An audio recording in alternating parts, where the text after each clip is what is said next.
አንድ ጥያቄ ላይ የሚቀርበው እንደዚህ ይላል የዛሬው ጥያቄ በስራ ቦታዬም ሆነ በሌሎች ማህበራዊ ግንኙነት ላይ ከሰዎች ጋር ቶሎ ግባባለሁ ሰዎችን ለመተዋወቅ ምንም ችግር የለብኝም በርግጥ የሽያጭ ባለሙያ ስለሆንኩ ይጠቅሞኛል እኔ ጥሩ ነው ምለው ጸባዬ ከብዙ ሰዎች ጋር ጓደኝነትን እንድፈጥር ቢያደርገኝም ሌሎች ላይ እንደማይ አይነት ጥልቅ ለሚባለው ወዳጅነት ግን አልታደልኩም ለፍቅር የጀመርኳቸው ግንኙነቶችም ብዙ አይዘልቁልኝም ከለብ ያለፈ ጥልቅ ጓደኝነትንም ሆነ ግንኙነትን ግን እናፍቃለሁ ምናልባት ሳላውቀው ከተለያዩ ሰዎች ጋር መተዋወቂ ችግር ሆኖብኝ ይሆን እንዴ የልብ ወዳጅን የምትፈልገው አድማጫችን እርግጥ ያው ሁሌም ቢሆን ከሰዎች ጋር ጥሩ ግንኙነት እንዲኖረን እንፈልጋለን ይሆን አይነት ሚኒንግፉል የሆነ ሪሌሽንሺፕ ምክንያቱም ያው እኛ ሰዎች ስሪታችን በራሱ ይሄ ኢሞሽናል የሆነ ዲፕ የሆነ ኮኔክሽን እንዲኖረን ስለምንፈልግ ማለት ነው ማንነታችንም ስለሆነ ጭምር እንግዲህ አድማጫችን እንዳለችን ብዙ ሰዎችን የመተዋወቅ ችግር የለባትም ስራዋም ደግሞ በተጨማሪ በለጠ ብዙ ሰዎችን እንድታውቅ እንድታገኝ የሚያደርጋት ነው ግን እሷ እንደ ችግር ያነሳችሁ ምናልባትም ብዙ ሰዎችን ማወቄ ሊሆን ይችላል ይሄ የምፈልገውን ያህል ይሄ የጠበቀ ግንኙነት እንዳልፈጠር ያደረገኝ አለች ግን ለኔ ያ አይመስለኝም እርግጥ ነው ይሄ በጣም ብዙ ሰዎችን ስናቅ ምናልባትም ጥቂት ከሆኑ ሰዎች ጋር ዲፕ የሆነ ኮኔክሽን እንዳንፈጥር ወይም በጥልቀት እንዳንገባ የሆነ ዲስትራክሽን ሊፈጥርብን ይችላል ግን ደግሞ እንደኔ ችግሩ ያለ የሚመስለኝ እንደውም እኮ ሰዎችን ማወቋ በቀላሉ ይሄ ኮኔክት እንድታረግ ኮሚኒኬት እንድታደርግ የሚረዳት ነገር ነው የሚሆነው ግን እንደኔ ችግሩ ያለው ይሄ በፋስት ኮኔክሽን እና ዲፕ ኮኔክሽን መሃል ይመስለኛል ልዩነቱ ያለው ምክንያቱም በቀላሉ ሰዎችን ትተዋወቃለች ታገኛለች ኢዝሊ ቦንድ ማድረግ ትችላለች ግን ደግሞ ይሄ ጥልቀት ያለውን ግንኙነት ነው መፍጠር ያቃታት ሰው ለዛ ደግሞ አንደኛው ማወቅ ያለባት ነገር ብዬ ነው የምለው ይሄ ዴፕዝ ባለው በፐርሰናል ሌቭል ከሰዎች ጋር ለመተዋወቅ ስራን የሚፈልግ ነገር ነው አይደለ ምናልባትም አንዳንድ ጥያቄዎችን ራሷን ብትጠይቅ እንበልና ምን ያህል ለነበሯት ግንኙነቶች ጊዜ ሰጥታ ታውቃለች ምክንያቱም ጥሩ ቦንድ ያለው ወይም ጥልቀት ያለው ግንኙነት ለመፍጠር ያው ጊዜ ሰጥቶ ነገሮችን ማየት ስለሚፈልግ ከዛው ውጪ ደግሞ ሰዎችን ትመርጣለች ወይስ ደግሞ እንዲሁ ዙሪያዋ ያሉ አቬሌብል ከሆኑ ሰዎች ጋር ብቻ ነው የምትሆነው ከዛ ባለፈ ደግሞ ምናልባትም ይሄ ዲፕ የሆነ ኮኔክሽን ለመፍጠር ያው ኢሞሽናሊ ራስን አቬሌብል ማድረግ ይፈልጋል ወይም ሰዎችን ኢሞሽናሊ እንዲቀርቧት ማድረግ እንበልና ይሄ ቨልነራብል መሆንን እኮ ይፈልጋል አይደል ራስን መክፈት ፍላጎትን ማሳወቅ ሰዎች ወደኛ እንዲቀርቡ የሚያደርገውን ያንን ነገር ማሳየት ስለሚፈልግ ማለት ነው የሷ ግን ሞር እንደነገረችን ከሆነ ይሄ ሰርፌስ ሌቭል ላይ ያለ ግንኙነት ነው ያላትና እንደተረዳውት ከሆነ ያው ብዙም በሮችን የመክፈት ችግር የለባትም ግን ያው የከፈተችው በር ውስጥ ያለው ክፍል ውስጥ ግን እዛ ውስጥ የመቆየት ችግር ይመስለኛልና ምናልባትም ልታደርግ የምትችለው ነገር እንግዲህ ጊዜ ሰጥታ ለማየት መሞከር ራሷን በደንብ ለሰዎች ማስተዋወቅ ግልጽ ማድረግና በተለይ ደግሞ ይሄ ሮማንቲክ ሪሌሽንሺፕ ሲሆን ጊዜም ይፈልጋል ያ ብቻ ሳይሆን ደግሞ በተቻላት አቅም ያላትን ፓተርን ከሰዎች ጋር በሚኖራት ግንኙነት ያንን ፓተርን ኖቲስ ለማድረግ ብትሞክር ጥሩ ነው ግን እንዳልነው ምንድነው ጥሩ ግንኙነት ለመፍጠር ዕውቀትም ይፈልጋል ጊዜም ይፈልጋል ስራም ይፈልጋል ብዬ አምናለሁኝ ተግባቢ መሆኗ ለስራዋም በሌሎች ግንኙነት የፍቅር ግንኙነት አንድ ግንኙነት ነው ሰዎች ሌላ አይነት ግንኙነቶች ያስፈልጓቸዋልና ለዛ ጠቅሟት ሊሆን ይችላል ብዙ ሰዎችን ማውቃ ብዙ ነገር መክፈቷ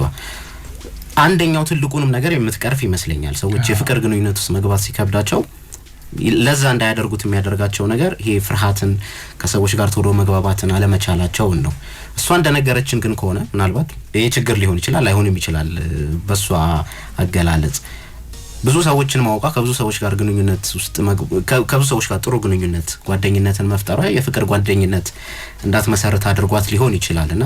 እንደዛ እንዳይሆን ያደረገው አንደኛው ምክንያት እንዳለችው ነው የምስማማው ከብዙ ሰዎች ጋር በቃ ይሄ የለብ የምንለው በሰላምታ ብዙ ሰዎችን እናገኛለን ግን ያንን ያክል የጠነከረ ግንኙነት እንዳያደርገን ያደርጋል አይደለ ብዙ ጓደኞች ያሏቸው ሰዎች ምናልባት አንድ የልባቸው የሚባል ጓደኛ ላይ ኖራቸው ይችላል ከነዛ ሰዎች የልባቸውን ነገር ያገኙ ይመስላቸዋል የሚናገሩት አብረው የሚያወያዩት ሰው ያለ ይመስላቸዋል ግን ያንን ነገር ላይ ያገኙ ይችላሉና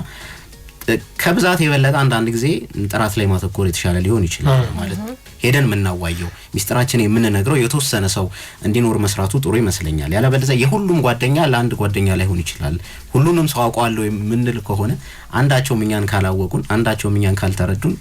ጓደኝነቱ የት ደረጃ ይደርሳል የሚለው ጥያቄ ውስጥ የሚገባ ይመስለኛል አንድ እሷ ጋር ያለው በጣም ትልቅና ጥሩ የሚባለው ሀብት ብዙ ሰዎች ደግሞ የሀብት እንዲኖራቸው የሚጓጉለት ወይም እሱን ለማግኘት የሚተጉበት ነገር ነው። ከሰዎች ጋር ዋናውን የመጀመሪያዋን ግንኙነት ማስጀመሪያዋን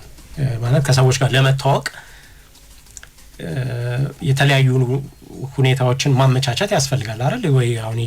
ጨዋታ መጀመር አለብን፣ የሆነ በር መክፈት አለብን። እሷ በስራዋ ምክንያት ከሰዎች ጋር የመጀመሪያዋን በቀላሉ መግባባት ለሷ ይሄ ነገር እንዴት በተለይ ለወጣቶች ፈተና እንደሆነ የምናየው አሁን በዚህ ዘመን ማችስ ማይሸጥ ነገር የለምና ከሰዎች ጋር እንዴት መግባባት ይቻላል፣ እንዴት ማውራት ይቻላል፣ የዚህን ምናምን ብለው ስልጠና ለዚህ በመስጠት የዚህን ኮርስ በመውሰድ ምናምን ብለው ይሸጣሉ ኦንላይን ላይ እና ደግሞ በጣም ብዙ ሰዎች ይገዛሉ። በተለይ ደግሞ ከተቃራኒ ጾታ ጋር ለምሳሌ ለወንዶች ከሴቶች ጋር እንዴት መተዋወቅ ይቻላል፣ ይሄንን ስንት መጽሐፍ ተሽጧል እኮ በዚህ ርዕስ በጣም ብዙ የሚሸጡ መጽሐፍ እነዚህ ናቸው። እና ደግሞ ኮርስ አለ፣ ሰዎች ለኮርስ ይከፍላሉ። እንዳውም በጣም የገረመኝ በዚህ ሰሞን ሳነቡ የነበረ አንድ አርቲክል አይ ቲንክ በቅርብ ጊዜ በጣም ይሄ በተለይ ለብዙ ወጣቶች ፈተና የሚሆን ነገር ይመስለኛል፣ ለአዋቂዎችም ፈተና ይሆናል። ይሄ ስማርት መነጽር የሚባለው ገበያ ላይ ይፋ ከተደረገ በኋላ አሁን አንዳንድ መነጽሮች ይሄ ደረጃ አላቸው፣ የተለያየ በጣም ውድ ይሆኑ አሉ፣ አነስ ደግሞ ተብለው ተሰርተው መነጽር ላይ ካሜራ ደግሞ የተገጠመላቸው ካሜራ ድሮ ስፓይ ካሜራ የሚባሉ ነበሩ እነዚህና በትልልቅ የስለላ ድርጅቶች ላይ በረቂቅ ሳይታይ ምናን የሚጠቀሙባቸውና ስንት ታምር ምናምን ሰሩ የሚባሉና ፊልሞች ላይና ልቦለዶች ላይ ነበር ምናውቃቸው። አሁን እንደዚህ አይነት መነጽሮችን ያደርጉና ሄደው የተለያዩ ሴቶችን እንደዚህ ያናግሯቸዋል። ጎረምሶች ሰላም እንዴት ነሽ? አይ ልታወቅሽ ፈልጌ ነበር። ከዛ አሟን ድንገት እኔ ምንም የማታውቂኝ ሰው መንገድ ላይ የሆነ ቦታ የሆነ ሞድ ውስጥ እየገባሽ ሰላም እንዴት ነሽ? ደህና ነሽ? ልታወቅሽ ፈልጌ ነበር። አቤት ምን? አይ ስልክሽን ስጭኝና ከዛ ምናምን ድርቅ ያለ ጥያቄ ማለት ነው። ከዛ የሙን መልስ የሆነ ወይ በቃ ግራ ያጋባል። እነዚህን ፉቴጆች ይሰበስቡና ከዛ የነን ኦንላይን ላይ ደግሞ ከዛ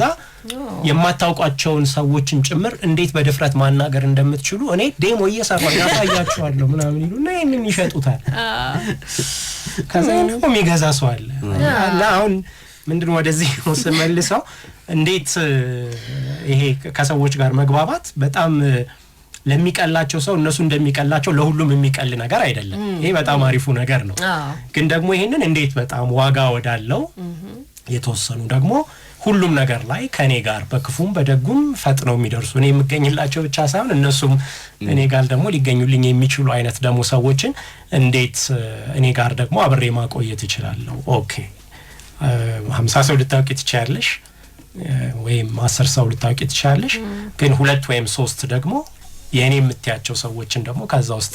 እንዴት ማውጣት ይቻላል የሚባለው ላይ ደግሞ ማተኮር ያስፈልጋል። ለዛ ውስጥ በመጀመሪያ እኔን ምንድነው እንዲሆኑልኝ እነዚህን ሰዎች እየፈለኩኝ ያለውት የሚለውን ጥያቄ መመለስ ያስፈልጋል። መጀመሪያ ያ ነው የልብ ወዳጅነት የሚባለው። እሱን እኔ ስመልስ ለነዚህ ሰዎች ደግሞ እኔም ያንን ሆኜ መገኘት መቻል አለብኝ ማለት ነው። እኔ ከጓደኞቼ የምጠብቀው ነገር እኔም ለጓደኞቼ መስጠት አለብኝ። ለምን ጓደኞቼም ከሰው ያንን ስለሚጠብቁ ማለት ነው። እኔ ያንን እየሰጠውኝ በሄድኩኝ ቁጥር በምላሹ ደግሞ ሁሌም ባይሆን በአብዛኛው ግን ተመልሶ ይመጣል። አንዳንዴም ጨምሮ ሊመጣ ይችላል። ስለዚህ ያው ቅድም እንደተባለው ቁጥሩን መቀነስ እንትኑ ላይ ደግሞ ኢንቴንሲቲውን መጨመር የተወሰኑት ላይ ይመስለናል። አድማጮችም ሐሳብ ስጡበት። የስነ ልቦና ባለሙያዋ ዶክተር ሰብላይሉ ደግሞ የምትሰጠውን ምላሽ እንከታተላለን። አድማጮቻችን አሁን የአንድ ጥያቄ ያለኝ ሰዓታችን ላይ ደርሰናል። ለጥያቄዎቻችሁ ምላሽ ለመስጠት የስነ ልቦና ባለሙያዋ ዶክተር ሰብለ ኃይሉ አብራናለች። ለዛሬ የተመረጠው ተረኛው ጥያቄ ደግሞ የሚከተለው ነው። እንዳልክና ማህደር በስራ ቦታይም ሆነ በሌሎች ማህበራዊ ግንኙነት ላይ ከሰዎች ጋር ቶሎ ግባባለው። ሰዎችን ለመተዋወቅ ምንም ችግር የለብኝም። በርግጥ የሽያጭ ባለሙያ ስለሆንኩ ይህ ጠቅሞኛል። እኔ ጥሩ ነው የምለው ጸባዬ ከብዙ ሰዎች ጋር ጓደኝነትን እንድፈጥር ቢያደርገኝም ሌሎች ላይ እንደማየው አይነት ጥልቅ ለሚባለው ወዳጅነት ግን አልታደልኩም። ለፍቅር የጀመርኳቸው ግንኙነቶችም ብዙ አይዘልቁልኝም። ከለብ ለብ ያለፈ ጥልቅ ጓደኝነት ጓደኝነትንም ሆነ ግንኙነትን ግን እናፍቃለሁ ምናልባት ሳላውቀው ከተለያዩ ሰዎች ጋር መተዋወቄ ችግር ሆኖብኝ ይሆን እንዴ የልብ ወዳጅን የምትፈልገው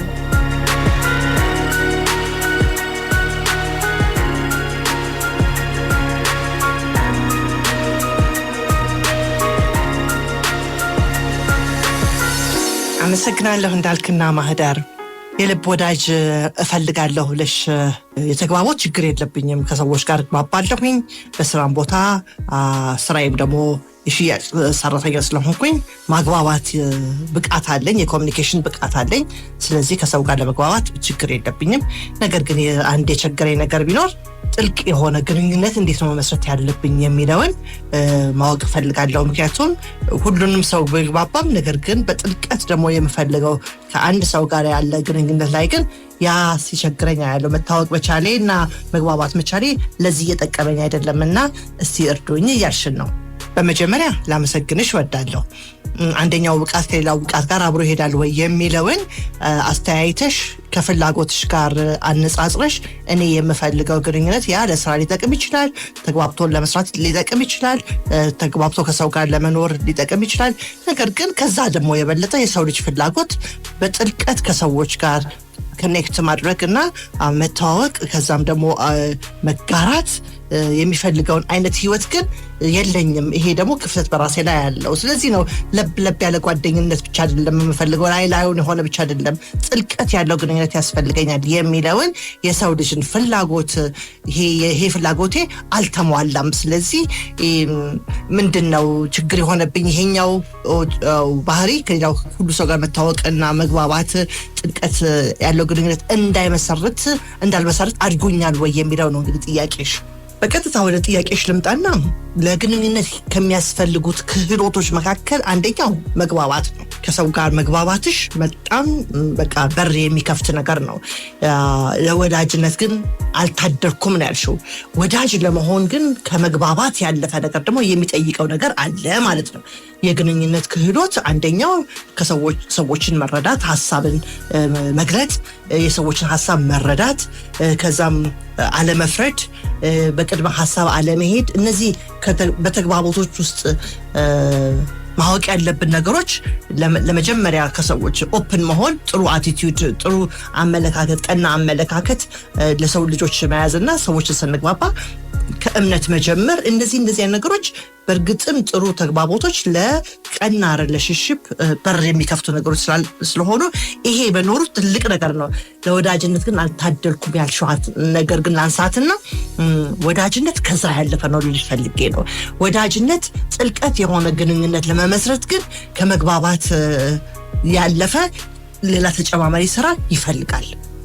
እንደዚህ ጥልቀት ያለው ግንኙነት ብዙ ጊዜ በቤተሰብ አካባቢ ከወላጆች ጋር ከጓደኞች ጋር ሊኖረን ይችላል እንደዚህ ጥልቀት ያለው ግንኙነት ከፍቅረኛ ጋር ብቻም አይደለም ስለዚህ ጥልቀት ያለው ግንኙነት እንደ የግንኙነቱ አይነት ማለትም ጥልቀቱ በምን አይነት ደረጃ መግባባት እንችላለን የሚለው ነገር ነው እንግዲህ አካላዊ የሆነ ኮኔክሽን ስሜታዊ የሆነ መንፈሳዊ የሆነ አእምሮአዊ የሆነ እነዚህን ያዘለ በጥልቀት ለመገናኘት ከአንድ ሰው ጋር በጥልቀት መግባባት ይፈልጋልና እንደ ግንኙነቱ የሚፈልገው ግንኙነት እነዚህ ነገሮች ላይ ስራ መስራት ይፈልጋል ማለት ነው እንግዲህ አንቺ ከጓደኝነት የዘለለ ከመግባባት የዘለለ ጥልቀት ያለው ግንኙነት ለመመስረት የፍቅረኛ ወይም የወዳጅ ብለሽ እንዳስቀመጥሽው እንግዲህ መጀመሪያ ያለብን ብዬ የማስበው አካላዊ ግንኙነትን ስሜታዊ ግንኙነትን መንፈሳዊ ግንኙነትን አእምሮአዊ የሆነው ነገር እንዴት አድርጌ ነው በጥልቀት እንድንግባባ የማድርገው ሐሳቤን የምገልጠው ብለሽ እና የምጋራው ተመሳሳይነትን ነገር ይፈልጋል አንዳንድ ነገር ሙሉ በሙሉ አንድ አይነት እንኳን ባንሆን የኛን ሐሳብ መስማት የሚፈልግ የዛንም ሰው ሐሳብ መስማትም ማጋራትም በሁለቱም በኩል ማለት ነው መጠየቅም መስማትም መጋራትም የሚፈልግ ሰው መሆን አለበት ማለት ነው ስለዚህ ለወዳጅነት ጥልቀት ላለው ግንኙነት በእነዚህ በአራቱ ባነሳኋቸው ነገሮች ውስጥ ራሳችንን ማካፈል ይፈልጋል ሌላውን ደግሞ አድመጥም ይፈልጋል ሁሉ ነገር አንድ አይነት ይሁን ማለት ባንችልም እንኳን ነገር ግን መካፈል ሼር ማድረግን የሚጠይቅ ነው ማለት ነው ሌላው ጥልቀት ያለው ግንኙነት ምን ይፈልጋል ማመን ይፈልጋል መግባባት ሐሳብ መግለጽና ሌላውን ማዳመጥ ያለፈ ማመን ይፈልጋልና ራስን ክፍት ማድረግ ስሜትን ክፍት ማድረግ ይፈልጋል በእንግሊዘኛው ኢሞሽናል ቫልነራቢሊቲ ብለን የምንለው ማለት ነው ቫልነራብል መሆን ይፈልጋል ማለት ክፍት ስንሆን ልንጎዳ እንችላለን ማለት ነው ሰዎች በሚናገሩት በሚያደርጉት ወይም ደግሞ እኛ ራሳችን ሐሳባችንና ስሜታችን ገልጠን ስናሳያቸው ያንን ወስደው እኛን ለማጥቃት ከተጠቀሙብን ግንኙነታችን ይጎዳል እኛ እንጎዳለን ስለዚህ እሱ እንዳይሆን አስቀድመን ራሳችንን ዘጋለን ብዙዎቻችን በጥልቀት ግንኙነት መመስረት የሚያቅተን ኢሞሽናሊ ቫልነራብል ስለማንሆን ወይም በስሜት ራሳችንን ክፍት ስለማናደርግ ነው ለምን ጉዳትን ስለምንፈራ ጥልቀት ያለው ግንኙነት ግን ለመጎዳትም ዝግጁ መሆንና ከዛ ጉዳት ወጥቶ ለማገገምም ከዛ ላለመጉዳትም ሌላውንም መጎዳት ብቻ ሳይሆን ሌላውንም ሰው እንጎዳለን ግልጽ ሲሆኑልን ስለዚህ ያንን እነዚህን ሁለቱንም ከዚህ የዘለለ ከዚህ የተሻገረ ህይወትን መመስረት በዚህ ነገርም ራስን ብቁ ማድረግ ይፈልጋል ሌላው የልብ ወዳጅነት እንግዲህ ክፍት መሆን በስሜትም ማመን አንስተናል ከዛ በስሜትም ራስን ክፍት ማድረግና ማጋራትን አንስተናል ሌላው ደግሞ የሚጠይቀው ነገር ስሜትን መግለጽ ኤክስፕረስ ማድረግ ብዙዎቻችን ሐሳባችንን ልንገልጽ እንችል ይሆናል ነገር ግን ስሜቶቻችንን ስንገልጽ እንጎዳለን ብለን እንፈራለን መግለጽም በቃ ራስን ቁጣንም ደስታንም ፍቅርንም ሐዘንንም ፍርሃትንም እነዚህን ስሜቶቻችንን መግለጽ መቻል ሌላው ጥልቅ ለሆነ ግንኙነት ራሳችንን እንድናዘጋጅ ያደርገናል ሰዎች እንዲያውቁን ከዛ ደግሞ ማወቅ ብቻ ሳይሆን ያንን ያወቅነውን ነገር ደግሞ ሴፍ የሆነ ስሜት ካልተሰማን ይሄን መግለጽም አስቸጋሪ ስለሚሆን ግንኙነት ያንን ለመፍጠር መጀመሪያ በጥቂቱ እያሳየን የሌላውን እየተቀበልን በትክክል ማስተናገድ ከቻልን ያ ወዳጅነት የመፍጠር እድላችን ከፍተኛ ይሆናል ማለት ነው ስለዚህ በአጠቃላይ ኢሞሽናል ኢንቲመሲ ለመፍጠር በስሜት ጥልቀት የሆነ ወዳጅነት ለመፍጠር በስሜት መራራት ያስፈልጋል አንዱ ሌላውን ማገዝ መርዳት ስፔስ መስጠት ሐዘንም ይሁን ደስታም ይሁን ፍርሃትም ይሁን ብቻ ያንን የሚስተናገድበትን ሁኔታ መፍጠርና ራስንም ያንን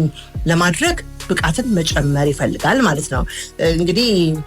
ክፍት መሆን በየስል ብዙ ጊዜ ስሜታችንን ብቻ ሳይሆን አስተሳሰብንም ጭምር ነው ኢንተሌክቹዋሊ በአእምሮ ሐሳባችን ፍሪሊ መናገር መቻል አዳዲስ ሐሳቦችን ለመቀበል ያለ ፍርሃትና ፍርጃ ውስጥ ገባለው ብለን ሳናስብ ራሳችን መግለጽ የሌላውን ሰው መቀበል ይሄም ትልቁ ከስሜት ደግሞ ባለፈ በአእምሮም ደረጃ በሐሳብም ደረጃ ኢንተሌክቹዋሊ መግባባት መቻል ጥልቀት ወዳጅነትን ሊመሰርቱ ከሚችሉ ነገሮች መካከል ነው ሌላው ከዚህ በተጨማሪ ደግሞ ቀደም እንዳነሳሁት በስሜት በአእምሮ በመንፈሳዊ ነገር አንዳንድ ጊዜ መንፈሳዊ ነገሮቻችን አንድ አይነት ላይ ሆኑ ይችላሉ ነገር ግን የራሳችንን ጥልቀት የሆነ እምነት መረዳት ሌላ ለማካፈል መቻል ወዳጅነትን ይጨምራል ባይጋሩትም ባያምኑበትም ነገር ግን ማካፈል መቻል እና ያንን ነገር የሚቀበሉት ከሆነ ደግሞ የኛን ኤክስፒሪየንስ የሚቀበሉት ሲሆን በጥልቀት ወዳጅነትን ለመመስረት እንችላለን ከዛ ደግሞ በመጨረሻ ወዳጅነት የሚፈልገው ነገር ከነዚህ ከስሜት ከአእምሮ ከመንፈሳዊ ነገር ደግሞ በዘለለ አካላዊ የሆነ ኢንቲመሲ ይፈልጋል ግንኙነታችን በወዳጅነት ደረጃ እንዲያድግ ከለብ አንቺ እንደገለጽሽው ከለብ አይነት ግንኙነትና ላይላዩን ከሆነው ወደ ጥልቀት ግንኙነት ለመመስረትና ለመውሰድ ጥረት ይፈልጋል ማለት ነው ዝም ብሎ የሚመጣ ነገር አይደለም እና ስራ ይፈልጋል ያን ስራ ለመስራትና በስሜትም በሐሳብም በአካልም በመንፈስም ዝግጁነትን ጥረትን ስራን ይጠይቃልና ያንን ማድረግ ይፈልጋል በመጨረሻም ወደ ጥያቄሽ ልምጣና ምናልባት ከሁሉ ሰው ጋር መተዋወቂ አሁን ጥልቀት ላለው ግንኙነት ለመፍጠር ችግር ሆኖብኝ ሆነን ያልሽው ከሁሉ ሰው ጋር መተዋወቅ ጥልቀት ላለው ግንኙነት እክል ይሆናል ብዬ አላስብም። ከሁሉ ሰው ጋር በእንደዚህ በጥልቀት መገናኘት ግን አይቻልም ማለት ስራ ስለሚፈልግ ግንኙነት ያንን አይነት ጥልቀት ያለው ግንኙነት ለማምጣት ስለማይቻል ከምትመርጫቸውና ከሐሳብሽ ከስሜትሽ እና ውስጥሽን አዳምጠሽ ከመንፈስሽ ጋር አብረው ሊሄዱ የሚችሉ ሰዎችን መርጠሽ ግን በጥልቀት ወዳጅነት መመስረት ግን ይቻላል። ከዛ ያለፈ ስራ ስለሚፈልግ ግን ለዚህ ኢንቨስት ለምታደርጊበት ጊዜ እና ስሜትና ሐሳብ ስራ ስለሚፈልግ ያንን እንድታደርጊ አበረታታሻለሁ።